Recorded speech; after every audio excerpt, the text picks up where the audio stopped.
A lot of people don't seem to realise they've been living probably side by side to gypsies and travellers, either them travelling through their town or village forever. And it's like they've just appeared in the newspaper and there they are in the front of you. Growing up, I grew up on roadside camps. We didn't stop on permanent sites or in a house.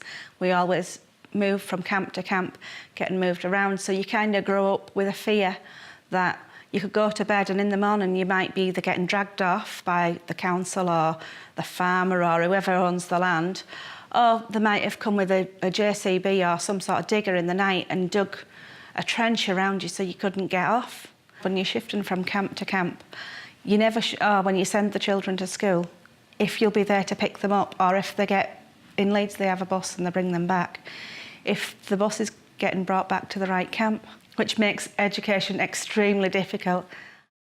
It's extremely important for gypsies and travellers to be able to travel randomly. So if you wake up in the morning and think, I would like to go, and for them to get up and shift to somewhere else, it's important for their mental health, their physical health. They might need work, there might be no work where they're at, and it's much more logical to get up and move to where the work is than stay with no money. The best way I can describe this is if you've lived in a house all your life and then you have to be forced to live in a caravan, doing it that way around, that'd do it to you. And it's the same thing the other way around, it's just what you're used to.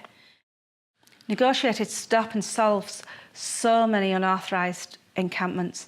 It helps enormously. While we was on them camps, people could stop and get medical care for the ones that was having babies. It was helpful that there was a health centre at the bottom, that anybody that needed to take their kids to the doctors or themselves, and because that was all part of the negotiation as well.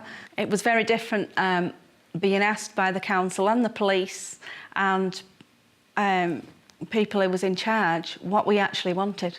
We've never been asked anything like that before. Usually when you pull onto a camp, you close your door and pretend you can't see them because they'll probably tell you to move.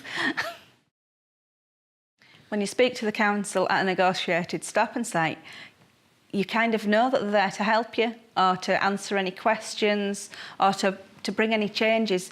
It takes away some of the stereotypes, takes away fears.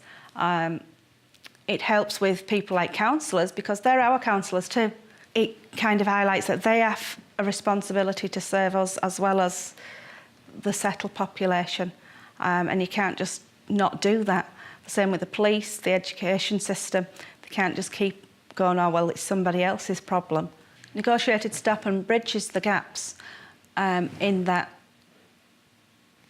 the settled community and the traveller community can build relationships with each other and can be part of each other's community, like they really always have been, but it hasn't been official.